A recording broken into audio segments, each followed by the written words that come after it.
తమిళనాడులో ఏం జరుగుతుంది? ఈరోజు అందరూ విజయ్ సీఎం అవుతాడు అనుకుంటున్నారు గానీ, విజయ్‌కి వచ్చినయి మాత్రం 107 సీట్లే. ఇంకా 10 సీట్లు రావాలి. ఆ 10 సీట్లు కాంగ్రెస్‌ని కలుపుకుంటూ వస్తదా? లేకపోతే అదర్స్‌ని కలుపుకుంటూ వస్తదా? లేకపోతే అన్నా డీఎంకేతో పొత్తు పెట్టుకుంటే వస్తదా అనేసి అందరూ ఆలోచిస్తున్నారు. ఇక్కడ నేను ఇంకోటి ఆలోచిస్తున్నాను. అదేంటో తెలుసా? అన్నా డీఎంకేతో డీఎంకే పొత్తు పెట్టుకుంటే ఎందుకంటే డీఎంకేకి 65, అన్నా డీఎంకేకి 60 చిల్లరొచ్చినియి. సో, ఈ ఇద్దరు పొత్తు పెట్టుకుంటే దాదాపు 120 అవుతది కదా! డీఎంకే ఏది కాంగ్రెస్‌కి సపోర్ట్ ఇవ్వాలని పర్మనెంట్ ఏమైనా ఒప్పందం లేదు కదా! సో, ఇప్పుడు డీఎంకే పార్టీ అన్నా డీఎంకే పార్టీతో పొత్తు ఎందుకు పెట్టుకోదు? ఎందుకంటే తమిళనాడులో బీజేపీ గవర్నమెంట్ రావాలి అనేసి బీజేపీ గట్టిగా ట్రై చేస్తుంది.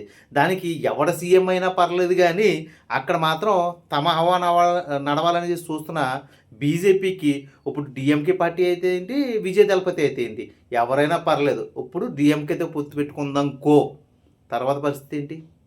తర్వాత ఎలా ఉండబోతుంది? అదే తమిళనాడు యొక్క తమిళీన్స్ యొక్క ఆలోచన.